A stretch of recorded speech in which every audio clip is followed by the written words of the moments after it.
Papers ready. Move along now, quickly. Halt! Next one.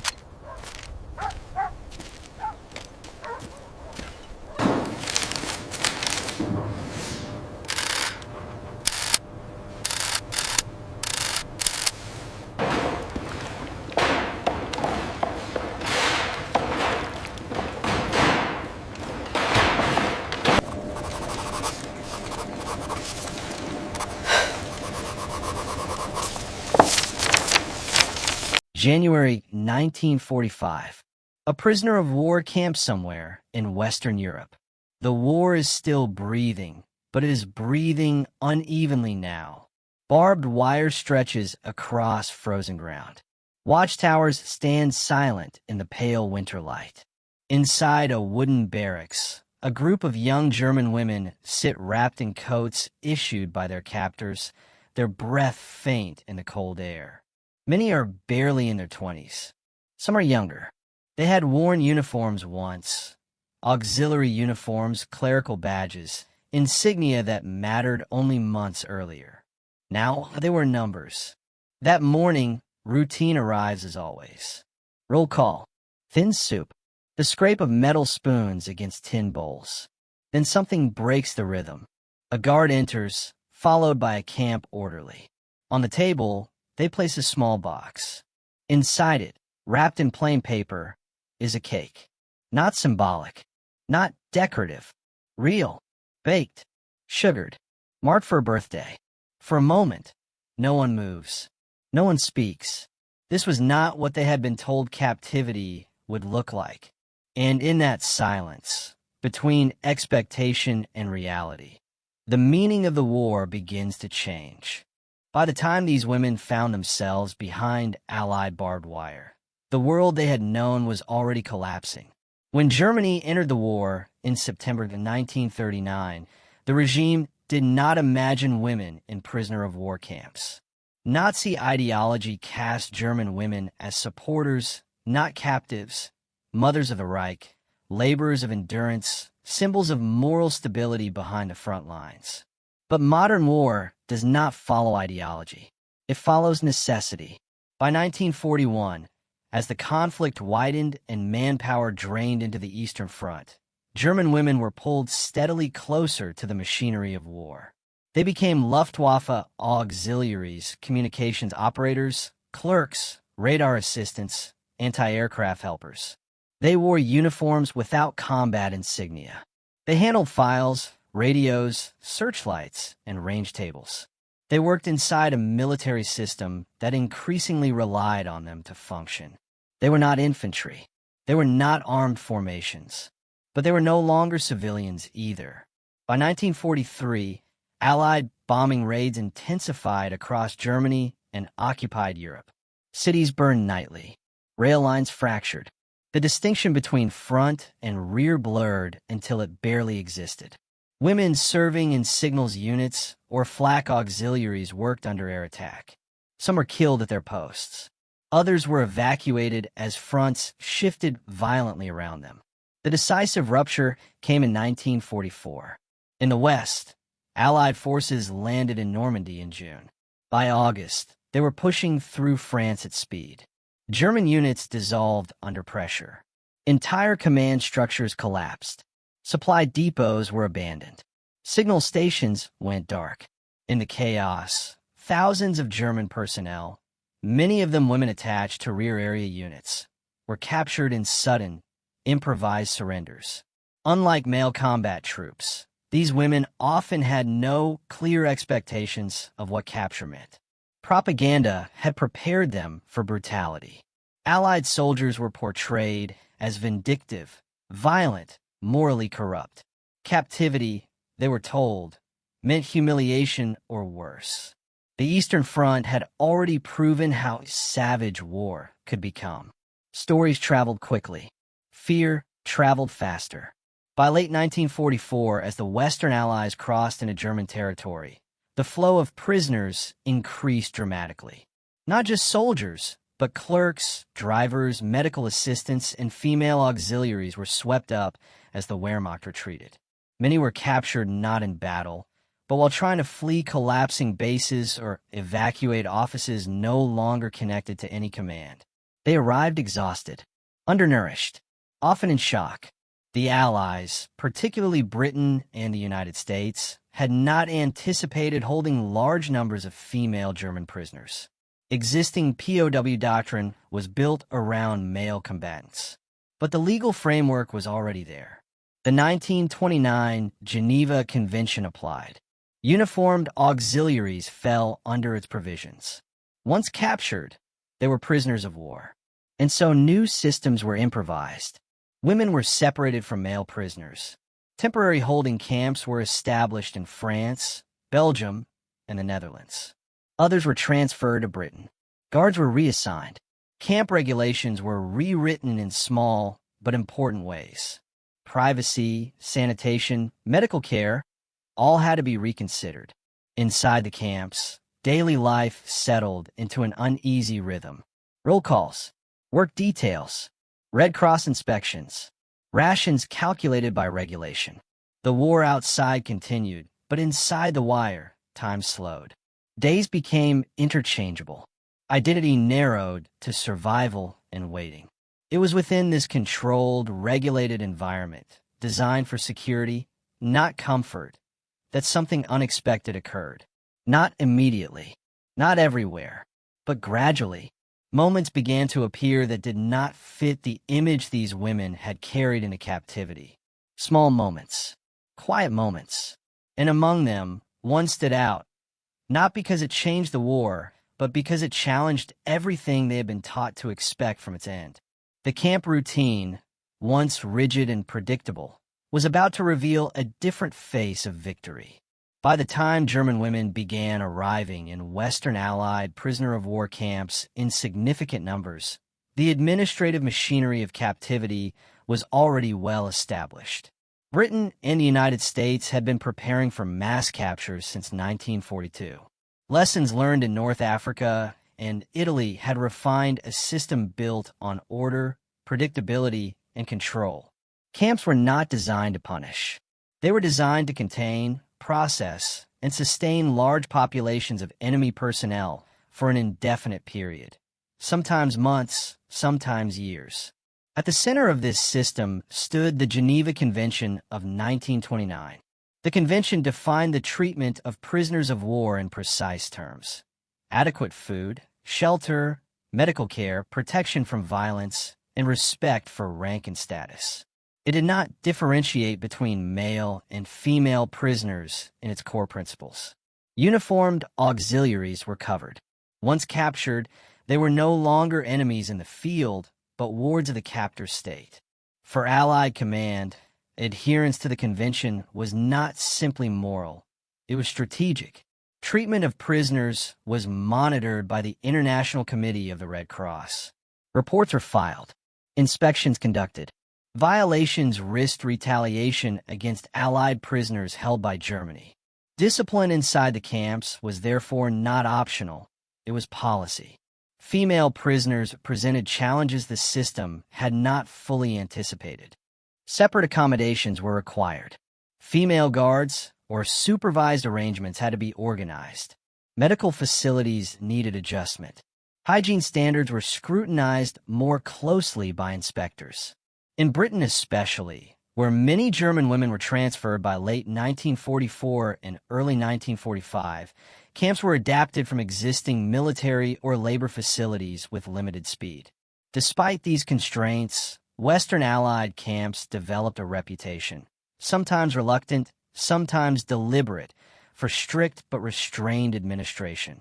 Rations were calculated according to Allied Army standards, not German civilian levels. They were plain, often monotonous, but they were consistent. Bread, soup, vegetables, occasionally meat. Red Cross parcels supplemented shortages, especially in the winter months. For prisoners coming from bombed cities and collapsing supply lines, the regularity alone was disorienting. Work was assigned where appropriate. Clerical tasks, camp maintenance, kitchen assistance. In some cases, agricultural labor outside the wire underguard. Work was not punitive. It was regulated, time-limited, and recorded. Most striking to many prisoners was what did not happen. There were no beatings, no collective reprisals, no arbitrary executions. Discipline existed, but it followed written rules. Infractions were logged. Punishments were measured. The camp operated less like a battlefield and more like a bureaucratic enclosure. For women raised under years of total war propaganda, this environment created a psychological fracture. They had been taught to expect cruelty. They found procedure instead. They had been warned of humiliation. They encountered paperwork. This did not mean captivity was easy. Boredom was relentless. Uncertainty weighed heavily. News from home was scarce and often delayed. Many worried about families and cities now reduced to rubble. Some did not know whether their homes still stood. Others did not know whether their parents were alive. But within the camps, a strange normality began to form. Days were marked not by battles, but by meals, by inspections, by letters, rare and censored, but precious. Time, which had once been compressed by air raids and evacuations, stretched out again. It was in this slowed world that personal milestones re-emerged. Birthdays, name days, anniversaries quietly remembered. At first, they passed unnoticed. Another day like any other. But as guards and camp administrators grew familiar with their charges, learning names, ages, backgrounds, small accommodations began to appear. A day without work, an extra spoonful of jam, a note added to a ration list. And then, in a few camps, under specific conditions, something more tangible arrived. Not as propaganda, not as spectacle, but as a controlled, permitted gesture within a system designed to prove that even after years of industrial war, restraint still mattered. The war outside was nearing its end. Inside the wire, the meaning of victory was being expressed in quieter ways. For the German women behind the wire, captivity was not only physical, it was mental. Many had grown up under a state that defined the enemy in absolute terms. Allied nations were portrayed as ruthless occupiers, bent on humiliation and revenge. This image was reinforced as the war turned against Germany. Leaflets dropped from the air were dismissed as lies. Foreign radio broadcasts were punishable offenses. Fear was cultivated deliberately because fear kept loyalty intact. When these women were captured, they carried that fear with them. The first nights in Allied camps were often sleepless. Every sound felt threatening. Every command was interpreted as a prelude to punishment. Some hid insignia scraps or personal items, convinced discovery would bring consequences. Others braced themselves for interrogations that never came. What followed instead was waiting. Waiting erodes fear differently than violence. Days passed without incident. Guards enforced rules, but they did not improvise cruelty. Medical staff treated illness without comment. Food arrived at regular hours. The absence of abuse became impossible to ignore. A birthday, in this context, was not a celebration. It was a reminder of what had been lost. Home, youth, certainty. Most women did not mention the date aloud. Marking time felt dangerous. Hope felt risky, which is why the appearance of a cake, when it happened, struck so deeply. It was not the sweetness. It was the recognition. Someone had noticed. Someone had recorded a name and a date. In a system designed to reduce individuals to manageable units, acknowledgement itself carried emotional weight. For some, it triggered tears. For others, disbelief. A few refused to touch it first, convinced it was a test or a mistake. But once shared, cut into uneven slices with borrowed utensils, it became something else entirely. Proof that the world they had been taught to expect was not the one they were experiencing. From the Allied perspective, gestures like birthday cakes were not sentimental indulgences. They were tools, carefully regulated and rarely spontaneous. POW camps functioned on discipline. Morale mattered. Desperation led to unrest. Despair led to illness. Both strained resources and manpower. Maintaining a stable prisoner population reduced risk for guards and administrators alike. Small concessions, when allowed, served a purpose. A birthday acknowledgement did not weaken authority. It reinforced it. It reminded prisoners that their lives were structured, observed, and predictable. That compliance was met with consistency, not chaos. That the system worked. Such gestures were never universal. They depended on supply availability, camp leadership, and local interpretation of regulations. Some camps allowed communal baking using Red Cross ingredients. Others permitted guards mess kitchens to prepare simple items. Always recorded, always rationed. The cake was not a gift. It was a controlled allowance.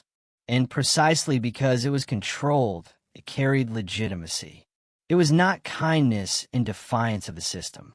It was restraint expressed through it.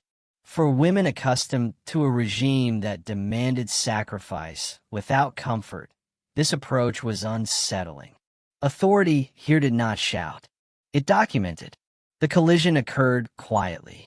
Each small inconsistency between expectation and reality forced a recalibration. Not all at once, not dramatically, but persistently. If the guards were not brutal, what else had been exaggerated? If captivity allowed moments of dignity, what did that say about the enemy? If a birthday could be marked with a cake, what else had been distorted?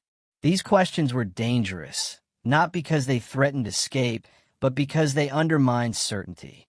Certainty had been the psychological armor of the war years. It simplified suffering. It gave meaning to loss. Without it, many women found themselves exposed to doubt at the very moment their world was already collapsing. Some resisted the implications. They dismissed the gesture as propaganda. Others accepted it cautiously, compartmentalizing the experience. A few allowed themselves to feel gratitude, and then felt guilty for it. The cake became more than food. It became a contradiction that could not be easily reconciled. And contradictions accumulate. As the war drew closer to its conclusion, these internal reckonings intensified. The camps did not change overnight, but the meaning of captivity did. The women were no longer only prisoners waiting for release. They were witnesses to an alternative way the war could have ended, one governed not by vengeance, but by regulation and restraint. And it was this shifting psychological ground that set the stage for the moment when the war itself would end, but the impact of these experiences would only begin. Behind every POW camp, there was a chain of command. Camp commanders, quartermasters, medical officers, and military police were not free agents. They operated under written directives issued by Allied High Command. These directives emphasized order, accountability, and adherence to international law. In Britain, the War Office circulated detailed guidance on prisoner treatment. In the United States, the Provost Marshal General's office monitored compliance through inspections and reports. Leadership mattered. Some commanders interpreted regulations narrowly, offering only what was strictly required. Others understood morale as a resource to be managed. Within the allowable framework, they permitted limited gestures, holiday meals, organized lectures, supervised cultural activities. Birthdays fell into this category when circumstances allowed. This was not generosity detached from command intent. It reflected a broader Allied philosophy that discipline did not require dehumanization. Leaders who had seen years of brutality in Europe understood that victory would be judged not only by territory gained, but by behavior displayed once the fighting ended. Female prisoners, in particular, occupied an unusual moral space. They were part of the enemy apparatus, but rarely accused of direct violence. Many Allied officers regarded them as functionaries swept into war by circumstance rather than ideology. This perception influenced camp atmosphere. even when not formally acknowledged. A birthday cake, authorized by a commander, became a visible expression of this leadership calculus. It signaled control without cruelty. The contrast could not be ignored. By late 1944 and early 1945, reports from the Eastern Front were already filtering westward. Allied intelligence officers were aware of the conditions in Soviet POW camps. German prisoners captured by the Red Army faced extreme hardship, forced labor, and mass mortality. These realities were not publicized widely at the time, but they informed Allied self-perception. Western Allied camps became, by comparison, a moral counterpoint. This was not accidental. British and American authorities understood that how they treated prisoners would shape post-war narratives. War crimes investigations were already anticipated. Reconstruction loomed. The legitimacy of victory would rest on contrast. Within that context, small acts of restraint took on disproportionate symbolic weight. A cake was not policy, but it was evidence. Evidence that total war had not erased every boundary. Evidence that enemy status did not cancel humanity. For the prisoners who received it, the contrast was disorienting. For those who heard about it, it spread quietly, reshaping expectations camp by camp. The war they had imagined ending in collapse and punishment was instead ending in regulation and procedure. For the women themselves, this recalibration was deeply personal. Many had joined auxiliary services out of obligation rather than belief. Others had been committed, convinced of the regime's promises. Captivity forced both groups into the same confined space, under the same rules, observed by the same guards. Conversations shifted. Discussions that once revolved around survival now turned inward. What had they believed? What had been hidden? What will home look like after release? The cake, shared in silence or quiet laughter, became a reference point. A moment when the enemy behaved in a way that did not fit the script. It did not erase loss. It did not absolve guilt, but complicated the story. For some, it was the first crack in an ideological wall that had stood since childhood. For others, it was simply confusing, an act that resisted easy categorization. But almost none forgot it. The enemy, once faceless, now had hands that baked, or at least allowed baking. That distinction mattered. As the final months of the war approached, and surrender loomed, these internal shifts aligned with external change. Armies moved. Borders collapsed. Orders came faster, then stopped altogether. The women waited inside camps that had begun as temporary solutions and were becoming transitional spaces between war and whatever came next. The meaning of captivity was about to change again, not through gesture this time, but through finality. The war would end. The wire would remain. And within that pause, the most emotionally charged moments of all would unfold. By April 1945, the war in Europe was no longer a question of outcome, only of timing. Allied armies pushed deep into Germany from the west. Cities fell in rapid succession. Bridges were seized intact or destroyed in retreat. German units surrendered en masse, often without orders, sometimes without officers. The front no longer moved as a line, but as a flood. Inside Allied prisoner-of-war camps, the change was felt before it was fully understood. Guards became quieter. Inspections continued, but their urgency softened. Rumors spread quickly, carried by new arrivals and whispered across barracks at night. Hitler was dead. Berlin was surrounded. The radio spoke openly now, no longer careful about optimism. On May 7th, 1945, Germany signed its unconditional surrender at Reims. The following day, May 8th, was declared Victory in Europe Day. Inside the camps, there was no celebration. Prisoners were assembled and informed formally. The announcement was read aloud. Interpreters repeated it in German. The war was over. Hostilities had ceased. Orders were clear. Discipline would remain. No immediate releases would follow. For many German women, the news landed with a strange weight. They had expected fear. They felt emptiness instead.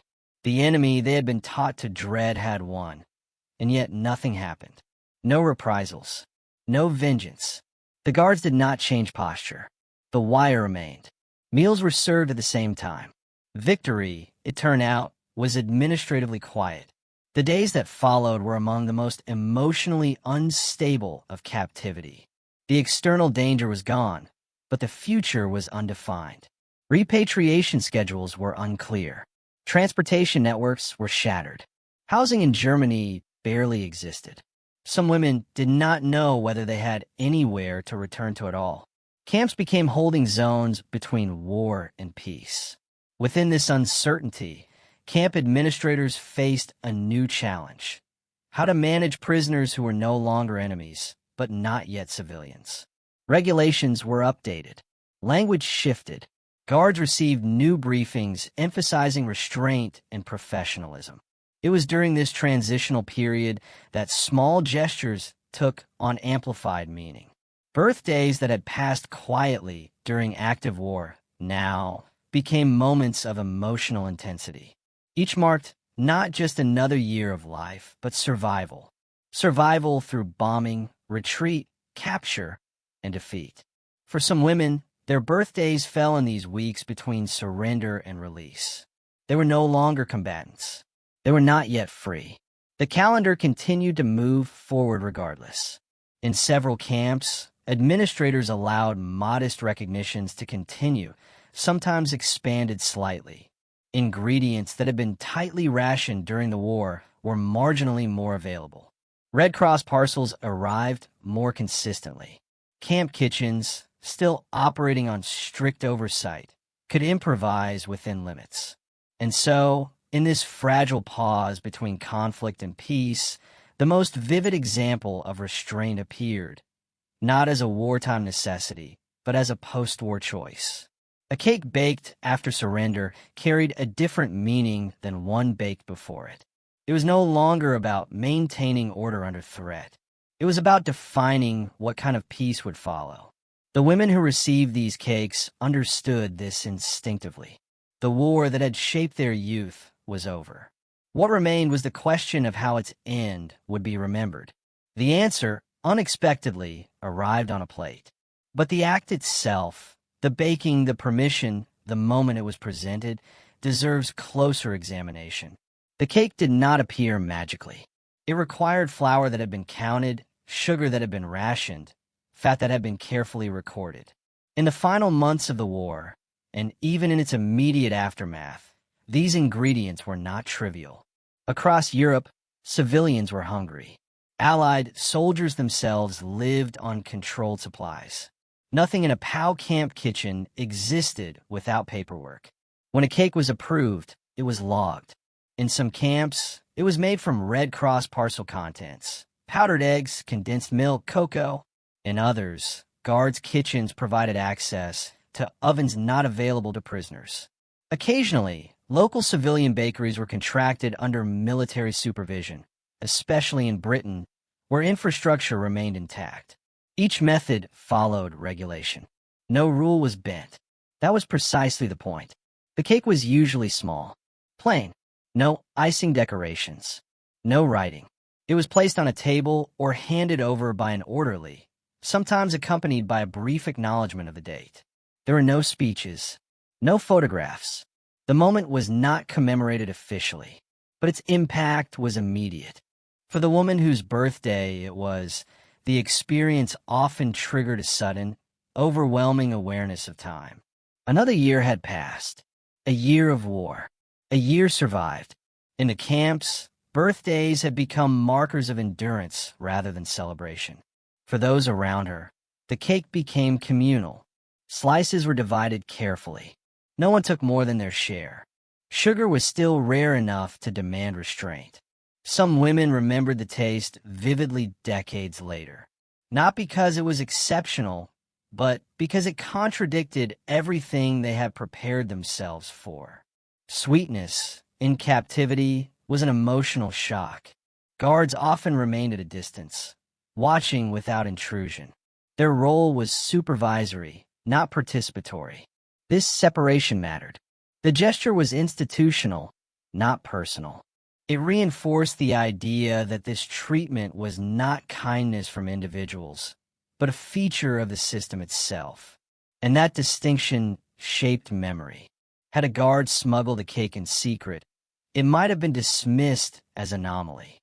Because it occurred openly, with permission, it became evidence of something larger. It showed that the enemy state had rules, and that those rules extended even to those who had lost. For women who had been taught that defeat meant annihilation, this realization was profound. Not all prisoners reacted the same way. Some refused to celebrate, convinced that doing so dishonored those still suffering at home. Others accepted the cake, but ate in silence.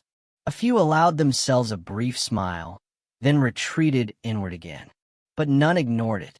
The cake existed at the intersection of bureaucracy and humanity. It was produced by regulation, yet received as compassion. It did not erase captivity. It did not promise early release. It did not absolve anyone of responsibility.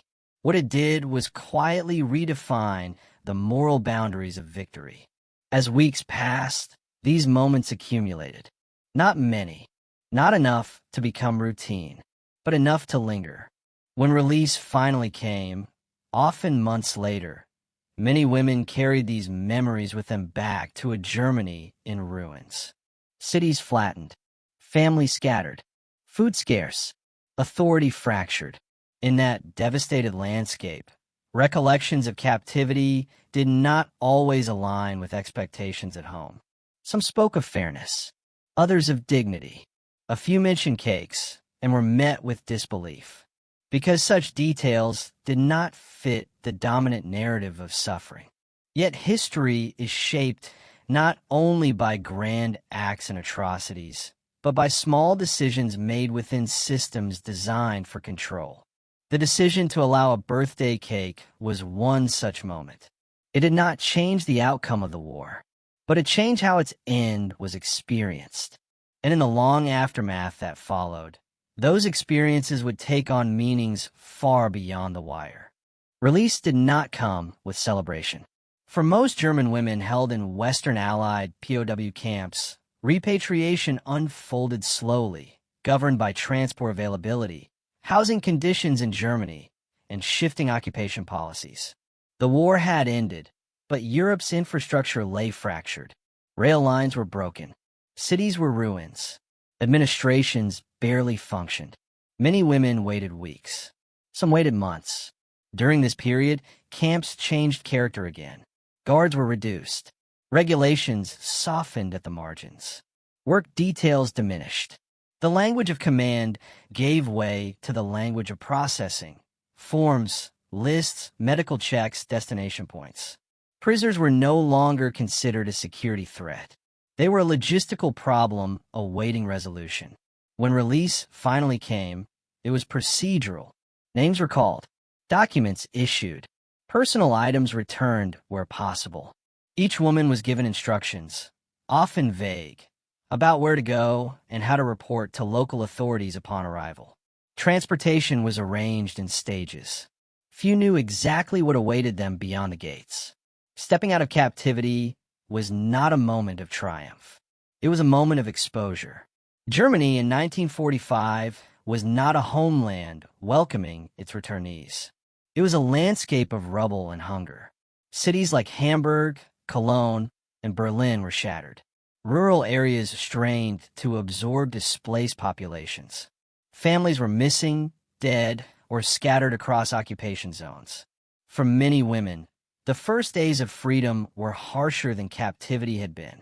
Food was scarcer, shelter uncertain, social roles were unclear. Uniforms that had once conferred purpose now marked defeat. Some women hid their service records. Others were questioned by local authorities. A few faced suspicion or resentment from civilians who had endured bombing and deprivation. In this environment, memories of the camps became complicated. Speaking positively about captivity felt inappropriate. It risked misunderstanding. It clashed with the collective trauma of defeat. Stories of fairness, order, or humane treatment did not align with the need to process loss and guilt. And so, many women remained silent. The cake, when remembered, was rarely mentioned aloud. It existed as a private memory, almost intrusive in its gentleness. For some, it was recalled during later birthdays, decades afterward. For others, it surfaced unexpectedly, triggered by the smell of baking or the sight of rationed sugar in post-war years. It became a marker of contrast. Captivity had been humiliating, restrictive, and frightening, but it had also been predictable. Life after release was chaotic, uncertain, and often lonely.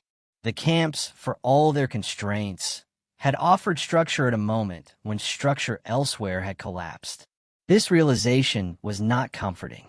It was unsettling. It forced a reevaluation of what the war had taken and what it had distorted. Not only landscapes and governments, but expectations of cruelty and mercy. As West Germany began its slow reconstruction, and as post-war narratives hardened around victimhood, responsibility, and division, these quiet recollections found little place. They were neither accusations nor absolutions. They did not serve ideology, but they endured. In diaries, in unpublished memoirs, in conversations held late in life, when the urgency of justification had faded. The women who remembered the cake did not remember it as generosity alone. They remembered it as evidence that even at the end of a war defined by destruction, restraint had not completely vanished. And as historians later began to piece together the texture of captivity beyond statistics and policy, these fragments of memory gained new relevance. They pointed toward a broader reckoning that would take decades to emerge. In the decades after the war, the history of prisoner of war treatment was largely told through numbers. How many captured? How many died? How many returned? Western Allied captivity of German POWs, including women, appeared in records as a logistical success. Mortality rates were low. Disease outbreaks were limited.